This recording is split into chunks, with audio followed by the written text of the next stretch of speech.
Because this is just one portion of what I'm bringing and leading to. God would allow this to happen. And he would tell the children to not let anybody talk you out of doing these things. Jeremiah chapter 27.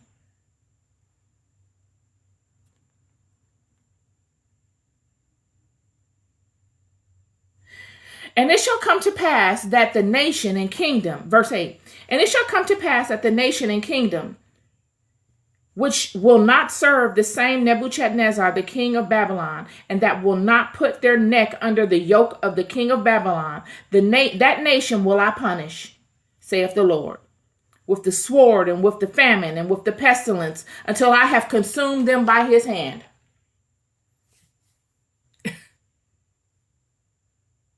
It gets no more clear than this.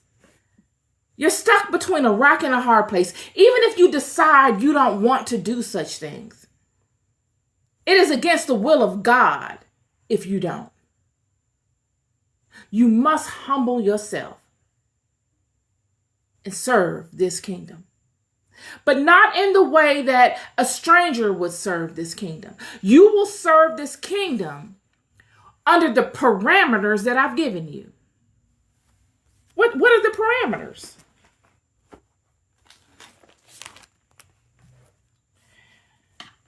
Exodus chapter 20, verse 1. And God spake all these words, saying, I am the Lord thy God, which brought thee out of the land of Egypt, out of the house of bondage. Thou shalt have no other gods before thee. Thou shalt have no other gods before me. Thou shalt not make unto thee any graven image or any likeness of anything that is in heaven above, or that is in the earth beneath, or that is in the water underneath. Thou shalt not bow down thyself to them, nor serve them. For I, the Lord thy God, am a jealous God, visiting the iniquity of the fathers upon the children unto the third and fourth generation of them that hate me. This is the word. So if Daniel and Jeremiah and all of the prophets that have come before the children knew this, they must have known this in order for them to have ascended to certain heights. You don't get to certain heights missing steps. God doesn't allow it. You will stay at certain levels until you master that completely, and then you ascend.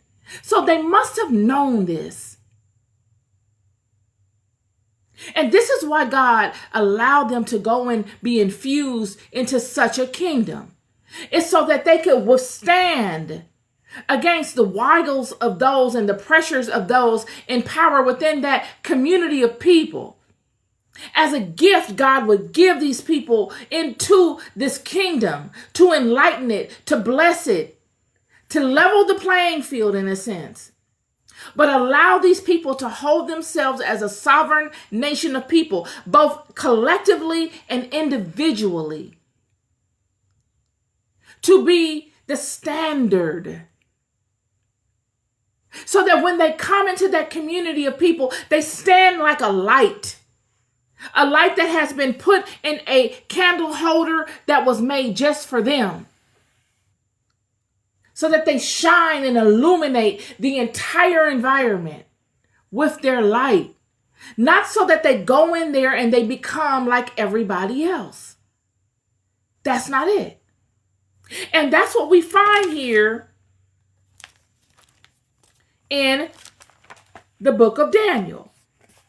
We find in the book of Daniel that when King Nebuchadnezzar comes and he sends his eunuchs amongst Daniel and they bless them with all of this type of food, they have the best of wine, comforts.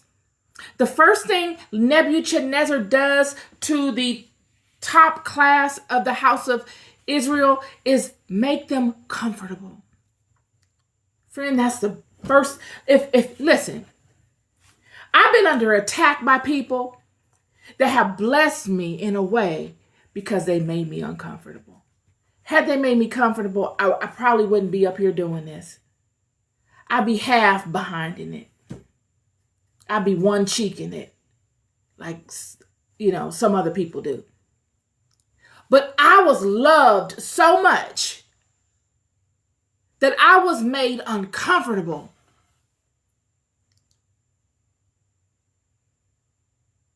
So much that I had to become comfortable in uncomfortable places.